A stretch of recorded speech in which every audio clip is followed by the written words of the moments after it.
فضل علی مرحوم ابن انور علی مرحوم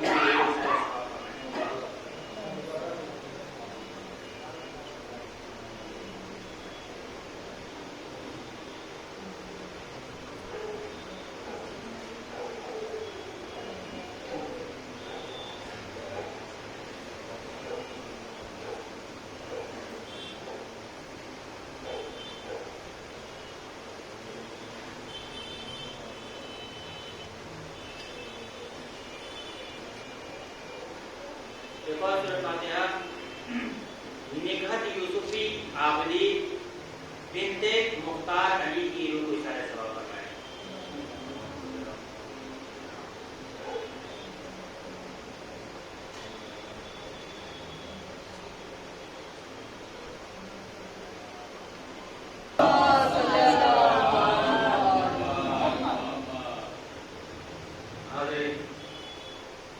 میں نے اس مبارکہ کو اپنا مان قرار دیا ہے.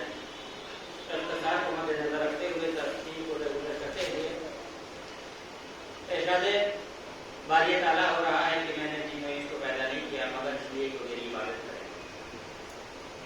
عزیزان ایمان، کیونکہ آج شب جمعہ ہے اور اس شب جمعہ کی فضیلت بہت ہے. روایتوں میں نقل ہوا ہے کہ آج کی شب ہمارے جو مرحومین ہم سے جدا ہو گئے ہیں، خداوند عالم آج کی شب انہیں ان کی ارواح کو رہا کرتا ہے اور وہ ارواح اپنے اپنے گھروں کی طرف آتی ہیں اور آنے کے بعد اپنے عزیز و اقربا کو دیکھتی ہیں.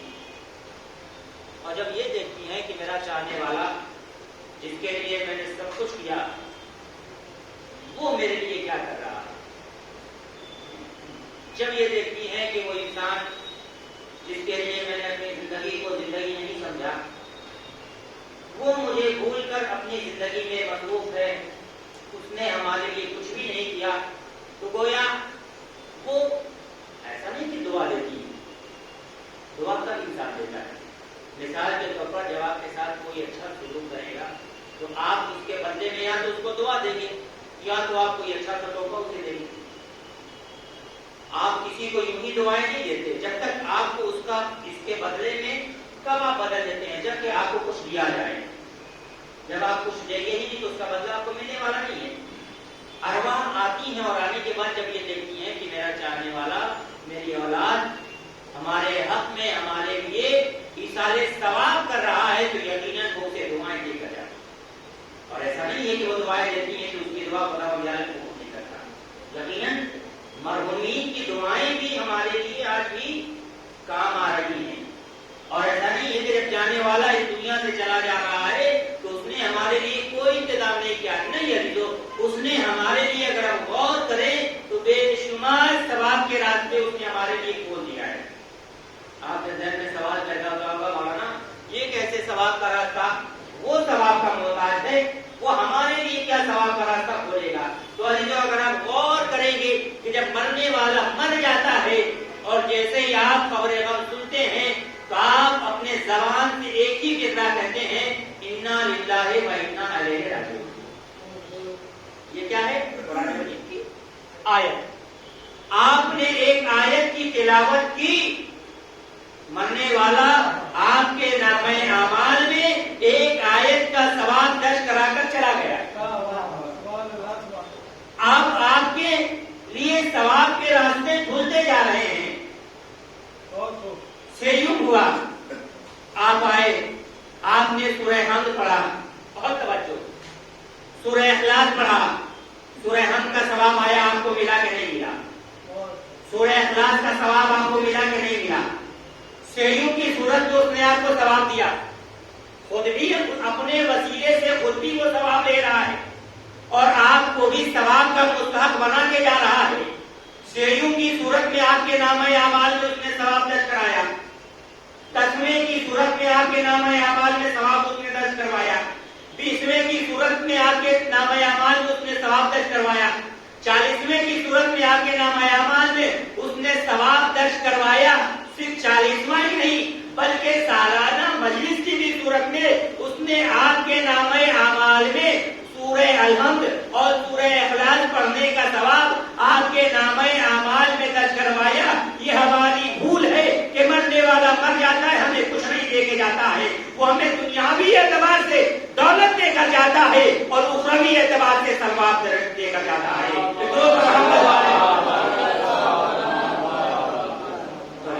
ہم غور کریں کہ آیا جب مرنے والا ہمارے درمیان جو رخصت ہوتا ہے تو اس نے بہت سارے طریقے, بہت سارے راستے ہمارے لیے ثواب کے کھول دیے. یہ اور بات ہے کہ ہم ان چیزوں کو ترک نہیں کر پاتے. دنیا کی رنگریلیوں میں ہم اتنا مصروف ہو گئے ہیں کہ ہمیں آگے کی پتہ ہی نہیں ہے. کیوں؟ اس لیے کہ آج کل ہماری جو سوچ ہے اس سوچ کو باندھ دیا گیا ہے. اور یاد رکھیے, کسی نے بڑا پیارا پیغام کہا ہے کہ the most powerful thinking this world is دنیا میں اگر سب سے شکتیشالی, سب سے پاورفل اگر کوئی شے ہے تو وہ انسان کی سوچ. آج انسان بندھا ہوا ہے تو اپنی سوچ کے بیس پہ. میں ایک آسان سی مثال اپنے چھوٹے بھائیوں کے لیے دینا چاہتا ہوں. آپ یاد رکھیے, جانوروں میں سب سے مضبوط جانور کون سا ہے؟ آپ کہیں گے شیر, لیکن اس سے بھی مضبوط جانور ہم نے دیکھا کہ جس کا نام ہاتھی ہے, جو شیر کو بھی اپنے سونڈ میں دبا لیتا ہے. کہانیوں میں آپ نے بھی پڑھا ہوگا, اسکولوں میں آپ نے سنا ہوگا. لیکن عزیزو, ہم یہ دیکھتے ہیں کہ اتنے پاورفل ہاتھی, طاقتور قوتور ہاتھی کے اوپر بھی اگر کوئی کنٹرول کیے ہوا ہے وہ ہے اشرف المخلوقات حضرت انسان. اپنے اشارے سے ہاتھی کو گھما دیتا ہے, نچا دیتا ہے. جن لوگوں نے سرکسوں میں دیکھا ہے اچھے سے واقف ہیں. کیوں؟ کبھی آپ نے غور کیا کیا ہاتھی سے شکتیشالی, کیا ہاتھی سے مضبوط انسان مضبوط ہے تبھی تو ہاتھی کو گھما رہا ہے. اتنی پاورفل ہاتھی کو اپنے اشارے میں گھما دیتا ہے. کیوں؟ اس لیے کہ اس کی جو سوچ ہے اس کو اس نے کنٹرول کر لیا. مثال کے طور پر میں آسان سی مثال اپنے چھوٹے بھائیوں کے لیے دیتا چلوں. اتنا مضبوط ہاتھی اگر وہ چاہے تو منٹوں میں کیا سے کیا تہس نہس کر دے, لیکن وہ نہیں کرتا. کیوں؟ اس لیے کہ اس کی سوچ کو باندھ دیا گیا ہے. مثال کے طور پر آپ جنگل جائیے اور جنگل سے جانے کے بعد ایک ہاتھی کا بچہ لائیے اور لانے کے بعد آپ اس کے پیر میں ایک رسی باندھیے. آپ ایک رسی باندھیے, وہ ہاتھی آہستہ آہستہ آہستہ آہستہ بڑا ہوتا چلا جائے گا. جبکہ ہاتھی چاہے تو منٹوں میں اس رسی کو توڑ سکتا ہے, لیکن توڑ نہیں رہا ہے. وہ بڑا ہو گیا, اس کے پیروں میں اب ایک سکر باندھ دیا جسے لوہے کا کہا جائے. وہ بھی چاہے تو ہاتھی توڑ سکتا ہے. جب ہاتھی درخت کو جڑ سے اکھاڑ سکتا ہے تو سکر کون سی بڑی بات ہے, توڑ سکتا ہے. لیکن کیوں نہیں توڑتا؟ اس لیے کہ ہاتھی یہ جانتا ہے, ہاتھی کی سوچ کو اس طریقے سے باندھا گیا ہے. ہاتھی یہ سوچتا ہے کہ جس چیز کو میں نے بچپنے میں نہ توڑا اب بڑے ہو کر کیسے توڑ پائے گے. یہ اس کی سوچ بن گئی. آج کا بچے کی سوچ گارجین کی ذمہ داری ہے کہ بچہ اگر بلندی چاہتا ہے تو بلندی کی طرف جانے دے, اس کو روکے نہیں. اگر کوئی بچہ یہ کہے پاپا ممی ہم اسے پلین میں بیٹھنا چاہتے ہیں تو گارجین اس کی سوچ کو وہیں باندھ دیتے ہیں, کہتے ہیں بیٹا نہیں, اس میں تمہارے بس کی بات نہیں بیٹھنے کی. اب اس کی سوچ وہیں سے بچنے لگی. کیا مطلب ہم اس میں نہیں بیٹھ سکتے؟ بیٹا اس میں بڑے لوگ بیٹھتے ہیں. اب اس کے ذہن میں ضرور یہ خیال آئے گا بڑے لوگ, اچھا بڑے لوگ وہ ہوں گے جن کے 4 ہاتھ ہوں گے. بھائی بڑے لوگ, بچہ اپنے اعتبار سے سوچ رہا ہے. اب وہیں پہ ماں باپ اس بچے کی سوچ کو اور سہارا دے کر بڑھائیں اور یہ کہیں کہ بیٹا یقیناً تم اس میں بیٹھ سکتے ہو, لیکن تم اس ڈریم کو تو حاصل کرو, اس شے کو تو حاصل کرو, اس راستے کو تو فالو کرو کہ جس کے اوپر چل کر ایک دن آئے گا تم اس میں بیٹھ سکتے ہو. تو انصاف سے بتائیے, آیا بچہ ترقی کی منزلوں کو طے کرے گا کہ نہیں کرے گا؟ یہ ہر گارجین کی ذمہ داری ہے کہ جو بچوں کی سوچوں کو باندھا گیا ہے اس سوچ کو کھولا جائے اور حالات حاضرہ کو بھی دیکھا جائے. آج دنیا کہاں سے کہاں پہنچ گئی ہے, لیکن ہم ایک دوسرے کی کھینچائی میں ہی بزی ہیں. بڑا مشہور واقعہ ہے, ایک سائنٹسٹ نے کچھ کیڑے مکوڑے کو جمع کیے, ان میں سے ہندوستان کے بھی کیڑے مکوڑے کو جمع کیا. اور حکایت کے طور پہ یہ لکھا گیا کہ سارے جس بھی اس نے شیشی میں جمع کیا اس کے اوپر ڈھکن جو اس کے اوپر رکھا تھا اس کو نہیں لگایا. ہندوستان والے کے اوپر ڈھکن نہیں لگایا, کھلا چھوڑ دیا. پوچھنے والے نے پوچھ لیا اچھا بھائی یہ بتاؤ, آپ نے دیکھا ہوگا جسے چارہ کہتے ہیں اور زیادہ تر دیہات ایریے اسے کیچوا کہتے ہیں, جس سے لوگ مچھلی وغیرہ مارتے ہیں کاٹی میں لگا کر. ایک دوسرے کو جب ایک نکلتا ہے تو دوسرا اسے کھینچ لیتا ہے. پوچھنے والے نے پوچھ دیا اچھا بھائی یہ بتاؤ اتنے سارے کے اوپر تم نے ڈھکن لگا کر پیک کر دیا ہے, لیکن یہ تم نے ہندوستان کا کیڑا جمع کیا اس کے اوپر کیوں نہیں ڈھکن لگایا؟ تو کہنے والے نے کہا کہ بھائی تم دیکھنا چاہتے ہو تو خود دیکھ لو. کہا یہاں کے لوگوں میں یہی خاصیت ہے کہ جب ایک بڑھتا ہے تو دوسرا اس کی ٹانگ کھینچ دیتا ہے. آج ہمارے یہاں ایک دوسرے کو سپورٹ کرنے کا وہ جذبہ نہیں پایا جاتا, جبکہ ہونا یہی چاہیے. آج ہم ایک دوسرے کی ٹانگ کھینچنے کے لیے بہت تیار ہے. یاد رکھیے جب آپ کسی کا اچھا نہیں کر سکتے تو کسی کا برا بھی نہ سوچیے. کیوں؟ اس لیے کہ اللہ نیتوں سے واقف ہے. اگر آپ نے کسی کے ساتھ اچھائی کیا ہے تو اللہ بھی آپ کو اچھائی کی صورت میں اعلیٰ علین میں جگہ دے گا. لیکن اگر آپ نے کسی کے ساتھ اچھائی نہیں برائی کیا ہے تو اللہ آپ کو اعلیٰ علین میں جگہ نہیں دے گا, بلکہ آپ کا ٹھکانہ جہنم ہے. اور یاد رکھیے ہر انسان اپنے عمل کے معیار کے مطابق جزا اور سزا کا حقدار ہے, جزا اور سزا کا مستحق ہے. جو جیسی جزا چاہ رہا ہے ویسا عمل کرے, جو جیسی سزا چاہ رہا ہے وہ ویسا برا عمل کرے. ایسا نہیں ہے کہ انسان کو اللہ نے کام دیا ہے, نہیں, اللہ نے انسان کو اختیار دے دیا ہے. چاہو تو اللہ کے راستے کے اوپر چل کر شکرانے نعمت کر کے اللہ کے شاکر بندوں میں, اللہ کے شاکر بندوں میں شمار ہو جاؤ, اور چاہو تو کفرانے نعمت کر کر اللہ کے کافر بندوں میں آ جاؤ. ایک دو محمد والے محمد پر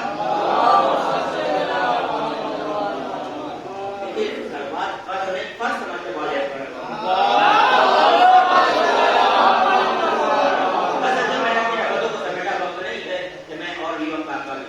تو ابھی تو ہمیں غور کرنا ہے ہماری خلقت خدا عالم نے کس لیے کی ہے.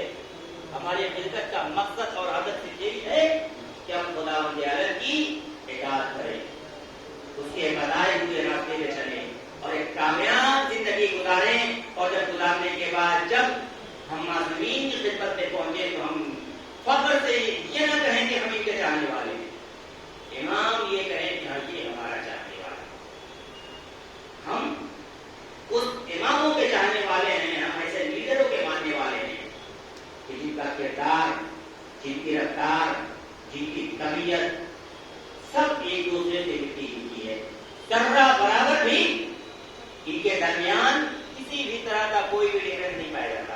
اخلاقی اعتبار سے دیکھ لیجیے, کردار کے اعتبار سے دیکھ لیجیے, جتنے معصومین گزرے ہیں آپ ان کی تاریخ اٹھا کے پڑھیے تو آپ کو معلوم ہوگا کہ ان کی سیرت سے ملتی ہے, ان کی رفتار سے ملتی ہے. یہی وجہ ہے کہ نبی نے فرمایا تھا کہ میرا اول بھی محمد ہے, میرا اوسط بھی محمد ہے, میرا درمیانی بھی محمد ہے, ہم کل کے کل محمد ہے. تو محمد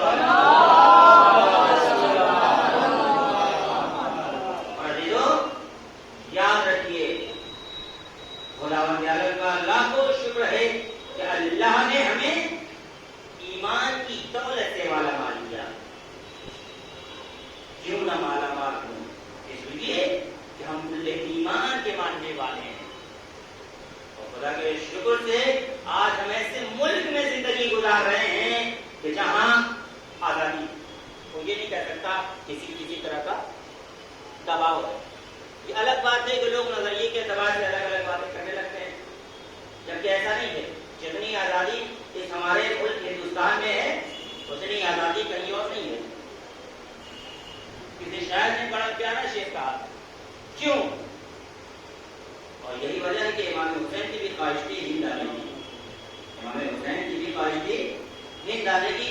وقت نہیں ہے کہ میں آپ کے سامنے وہ پورے موضوع آپ کے سامنے بیان کروں کہ جس میں ہمارے ہندو بھائی نے بھی بہت پیارا پیارا کلام عظمت امام حسین کے سلسلے میں بیان کیا. کسی شاعر نے بڑا پیارا عقیدہ ہو تو اپنے آپ کو بھی آزما ڈالو، عقیدہ ہو تو اپنے آپ کو بھی آزما ڈالو، علی کہہ کر سکت کی ساری بنیادیں ہلا ڈالو، عقیدہ ہو تو اپنے آپ کو بھی آزما ڈالو، علی کہہ کر سکت کی ساری بنیادیں ہلا ڈالو، اور یزید آتا جو ہندوستان میں ہندو یہ کہتے تھے کہ ہم مردہ جلاتے ہیں اسے زندہ جلا، کہ ہم مردہ جلاتے ہیں اسے زندہ جلا ڈالو، اور اسی سے سارے ملکوں سے یہ ہندوستان اچھا ہے کہ جس معصوم کا چاہو یہاں روزہ بنا ڈالو، سلام محمد والے بس جنہوں نے اپنی رحمتوں کو سمیٹا، اسی سے سارے ملکوں سے یہ ہندوستان اچھا ہے کہ جس معصوم کا چاہو یہاں روزہ بنا ڈالو، کوئی بھی کسی بھی طرح کی پابندی نہیں، اب بنا لے رہو۔ آج دیکھیے خدا عالم کے تو خیر سے آج آپ کو ہندوستان میں ہر امام کے روزے مل جائیں گے، حتیٰ کہ جنت البقیع بھی اگر دیکھنا ہے تو سرزمین ہندوستان میں آئیے آپ کو مل جائے گا جنت البقیع، کہ جس کا انتظار ہے امام آئیں اور وہ بنائیں، اور آج کی جنت البقیع کی بے شمار شبیہیں آپ کو ہندوستان میں مل جائے گی، بس جو میں نے اپنی رحمتوں کو سمیٹا۔ تو آج کی جو شب ہے وہ ہمیں ہمارے مظلومین کے حق میں دعائیں کرنے کی شب ہے، اور یاد رکھیے ایک واقعہ یہی سے رکھتے مسائل تاریخ میں یہ واقعہ نقل کیا گیا کہ مومنہ کی کہ جب کبھی بھی ماہ آتا تھا تو وہ قبرستان میں امام حسین کے نام کی سبیل لگایا کرتی تھی اور آنے والے مومنین کو پانی پلایا کرتی تھی، اور اس کا یہ دستور تھا کہ وہ پانی پلانے کے بعد اپنے والد و والد کی قبر پہ جایا کرتی تھی اور سورہ فاتحہ پڑھ کر اپنے گھر کو واپس جایا کرتی تھی۔ عزیزان ایسا ہوا کہ ایک دن سے تاخیر ہو گئی، پانی پلا رہی تھی، پانی پلاتے پلاتے اسے تاخیر ہو گئی، اور تاخیر کی صورت میں وہ اپنے والد و والد کی قبر پہ پہنچتی ہے، اور پہنچنے کے بعد دیکھتی ہے کہ ایک مومنہ ہے جو اس کے والد و والد کی قبر پہ کھڑے ہو کر سورہ فاتحہ پڑھ رہی ہے۔ یہ جو سبیل امام حسین پلایا کرتی تھی، یہ جب پہنچی تو اس نے یہ دیکھا کہ ایک مومنہ ہے جو میرے والد و والد کی قبر پہ کھڑے ہو کر سورہ فاتحہ پڑھ رہی ہے۔ اس نے پوچھ لیا، کہا اے مومنہ ایسا لگتا ہے کہ آپ اپنے والد و والد کی قبر کو بھول گئی ہیں، چاہیے آپ اپنے والدوں کی قبر پہ جائیے، وہاں سورہ فاتحہ پڑھ دیجیے، یہ ہمارے والد و والد کی قبر ہے۔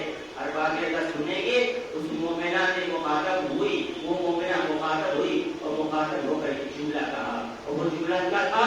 وہ جملہ یہ تھا، اے مومنہ تم نے نہیں پہچانا جس حسین کے نام کے اوپر تو پانی پلاتی ہے، جس حسین کی شبیہ پلا رہی ہے، جس میرے حسین کے نام کے تو پانی پلا رہی ہے، سبیل لگاتی ہے، میں حسین کی، میں اسی حسین غریب کی ماں فاطمہ زہرا ہوں۔ اے مومنہ جب تو میرے حسین کے لیے اتنا کر سکتی ہے تو کیا کہ فاطمہ یہ بھی نہیں کر سکتی کہ تیرے والد و وارث کے قبر کے اوپر ایک سورہ فاتحہ